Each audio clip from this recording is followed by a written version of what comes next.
kumusta? Gagala ka na naman ano? Ako nga rin gusto kong gumala this weekend pero andito pa ako ngayon sa Tar Center, Caloocan. Tara, samahan niyo ako sa loob.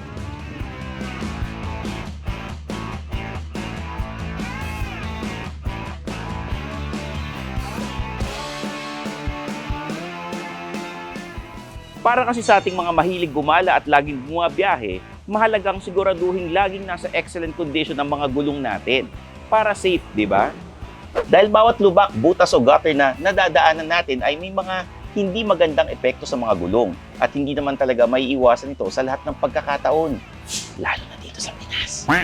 Buti na lang, andito na ang Tire Center Philippines para tulungan tayo. Kung high quality tires ang hanap nyo, makikita nyo rito ang mga brands katulad ng Bridgestone, Dunlop at Michelin.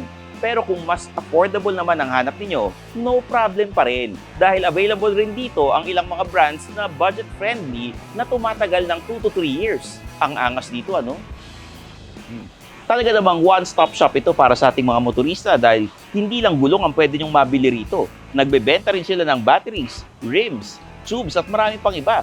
Just name it at aasistihan naman kayo ng kanilang mga highly trained staff sa kung ano man ang kailangan ninyo. Hindi lang yan. Dito sa Tire Center, hindi tayo limitado sa passenger cars dahil sa sobrang lawak ng range ng kanilang mga produkto. Kailangan nyo ng tulong sa motorsiklo? Present! Para sa mga truck owners? Present!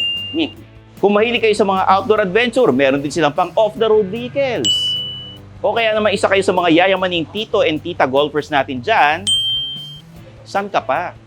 Meron din silang website called tirecenter.com.ph kung saan pwede nyo ring makita ang kanilang mga produkto para may idea na kayo bago pumunta sa inyong nearest branch. Hindi lang yan mga ka-road trip. Nag-o-offer din sila ng services katulad ng tire changing, repairs, wheel alignment at wheel balancing na ginagawa ng kanilang mga espesyalista. Now, let's jump to the 3 reasons why you should check out Tire Center Philippines. Number 1, makikita mo ritong lahat. As in, lahat-lahat. Basta related sa vehicles, wala ka nang hanapin pang iba. Number 2, tiyak na hindi ka magkakamali sa pagpili dahil tutulungan ka ng kanilang mga trained personnel kung ano ba talaga ang ideal na produkto para sa iyo. Panghuli, hindi mo na kailangan lumayo dahil sila mismo ay pwedeng magkabit o mag-repair ng mga gusto ninyong ipa-repair sa inyong mga sasakyan. At lahat ng yan ay matatagpuan sa lahat ng Tire Center branches. Meron tayo dito sa Caloocan, sa Tondo, Manila, Parañaque at Cagayan de Oro. Now, it's time for our ka-road trip of the week. Ako po ay si Liam Xavier Bilisaso, 11 years old at taga Pasay City. Ang tatay ko po ay TNVS driver at nagtatrabaho po siya para itaguyod ang pamilya namin. Sana po mabigyan niyo po siya ng car battery para sa darating na Father's Day, yun na po ang regalo namin sa kanya. Maraming salamat po sa Pinaco JP Batteries. Ako po si Phil Shane Lisaso, 38, taga Pasay City. Ako po ay isang TNBS driver sa loob ng 6 na taon. Sobrang importante sa amin yung battery dahil sa tuwing umaga, pinagdadasal sana namin na mag-start yung aming sasakyan.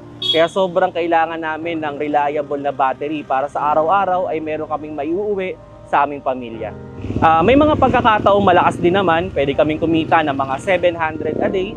Pero may mga pagkakataon din na 500 lang yung naiuwi namin sa aming pamilya. Pero kahit ganun, masaya pa rin kami. At least, nabibigyan namin ng magandang kinabukasan yung aming pamilya. Ang normal kong boundary sa isang araw ay 1,000. Pero may pagkakataon, medyo hirap ding makuha yun. Kaya kahit ganun, minsan nababawi naman namin sa susunod pang araw yung 1,000 na yun para kumita pa rin naman kami. Yung normal na biyahe namin, nag-i-start kami ng mga alas 6 ng umaga para ihatid yung aming mga customer at minsan umuwi kami ng mga alas 10 ng gabi para mabuo namin yung kinikita namin. Pero may mga pagkakataon talaga na hindi maiiwasan na kailangan naming matulog sa daan para mas lumaki pa yung kita namin. May pagkakataon din talaga na nadiskarga yung aking battery nung ako ay nagpapahinga sa isang kalsada, nung pinatay ko at nung in-on ko ulit dahil may pasahero na ako, hindi na nag-on. Buti na lang nandyan yung Pinaco JP battery para tulungan kami sa araw-araw namin. Maraming salamat sa Pinaco JP battery. Magandang regalo to sa darating na Father's Day. So ayan na nga mga ka-road trip. Bisita na rito sa Tire Center Philippines at laging tandaan, a bad attitude is like a flat tire. You can't go anywhere until you change it. I'm Stanley Chiang, yung senpai ng turbuhan, at kita-kits tayo uli next week. So tara, road trip!